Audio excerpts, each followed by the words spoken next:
Oh, hello there, kids. I didn't see you there. I was just reading one of my favorite stories. I actually played a pretty big role in this story. The year was 1754. I was a young, strapping general in the British Army during the French and Indian War. What is it, Timmy? Mr. Washington? What? Was the French and Indian War between the French and the Indians? No! It was between the French and the Indians on one side, fighting the British. What's Mr. King teaching you nowadays? Nothing. Anyways, I was a strapping young general in the British Army during the French and Indian War. We were battling the French and their Indian allies.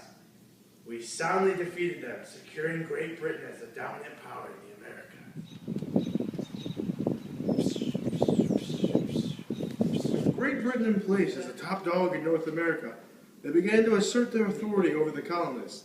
In 1765, the British monarchy issued the Quartering Act, which forced colonists to house British soldiers. Hey, that's my magazine. What are you doing in here? Sorry, man. British government policy. Is that my Vogue? Yeah. On March 5th, 1770, tension between the colonists and the British reached an all-time high when the British troops opened fire on an angry mob in what would become known as the Boston Massacre. No more tax. Down with the king. Down with the king. No more tax. No more Down tax. with the king. Take that. After the massacre, many colonists began openly defying the British crown. On December 16th, 1773, several defiant colonists known as the Sons of Liberty dumped British tea imports into Boston Harbor in defiance to the royal taxes. This is known today as the Boston Tea Party.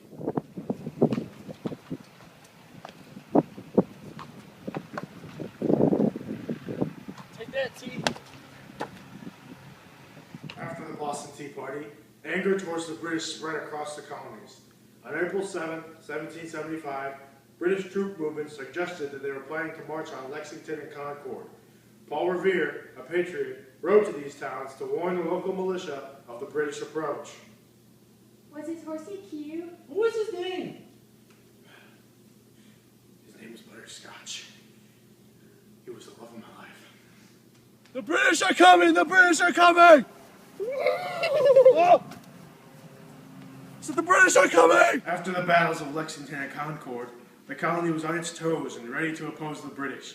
Speakers such as Patrick Henry inspired patriotism in the colonists. I know not what course others may take, but as for me, give me liberty or give me death!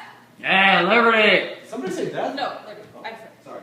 On June 17, 1775, the Battle of Bunker Hill was fought between the colonial forces and the British. Although the British won the battle, they suffered heavy losses, and the Americans proved that they could stand up to British forces. Don't shoot till you see the white of their eyes. See it. Go! Yerkes! No! On January 10th, 1776, the most influential piece of literature of the entire Revolutionary period was published. Common Sense by Thomas Paine was a pamphlet that laid out a logical argument for why the colonists should join against the British. With that, many colonists who were on the fence joined the Patriots' cause. A country desolate with fire and sword, declaring war against the natural rights of all mankind, and extirpating the defenders thereof from the face of the earth. Oh, really, Tom? Really? Yeah. Yes, sir, Oh, yeah. Please let me finish. All right. Whatever. Is the concern of every man to whom nature hath given the power of feeling of which class, regardless of party censure. What does that even mean? Let me see that. Common sense. Oh, what is this? Oh, right. No, it says right there. Fight the British. Makes sense. Okay. It's common sense. On July 4th, 1776, the Patriots took the next step in their revolution by adopting the Declaration of Independence. The document was written by Thomas Jefferson and officially declared to the King of England that the colonists intended to form their own sovereign nation, even if it meant war. All right, John, sign it. Changing the future, man. There they are. Now, time to sign the Declaration of Independence.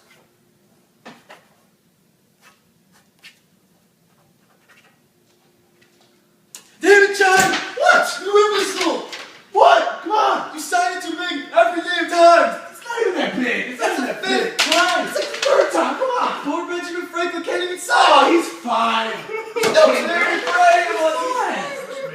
stage of the Revolution was established when the colonists designed the first ever American flag.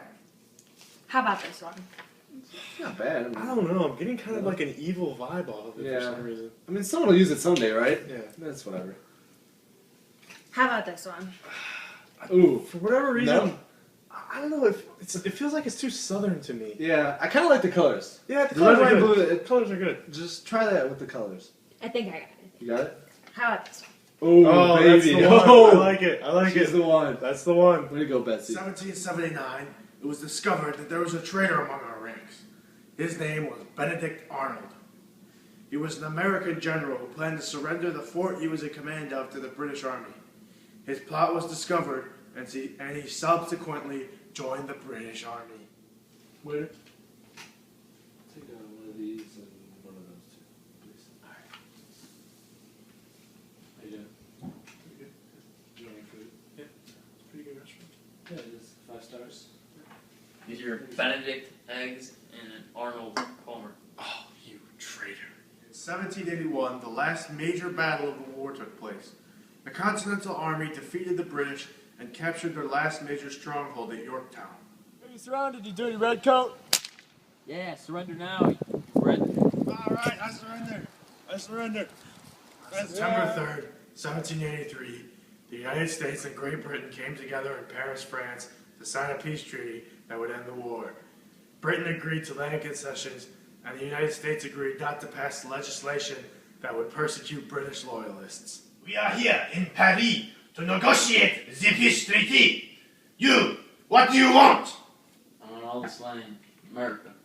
You have to give him this land right here. Surrender it. And what do you want in return? I want you and you to leave the loyalists alone. Okay, gentlemen, we have come to agreement. Shake hands. 1787. Everything that the colonists had fought for all the years was realized in one document. The Constitution of the United States established our government and guaranteed the rights of millions of Americans to come. The people of the United States, in order to form a more perfect union, deserve the rights of freedom. But only if you're white. And you're not a woman. And you own land. Yeah, That's true. Write that down. Yeah, Write that down. I got it.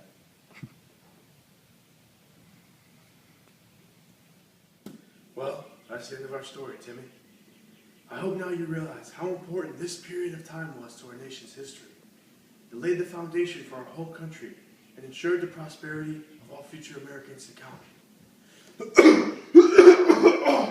Timmy, I don't know how much time I have left. There's some very important things that I need to tell you. Yes, Mr. Washington? Don't get too tied up in foreign relations.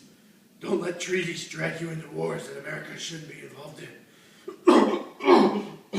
And also, be careful of political parties. They're very dangerous to our country. And also, never take AP Black. Mr. Dean, that class will kill you. Mr. Washington? Mr. Washington? Mr. Keene killed him.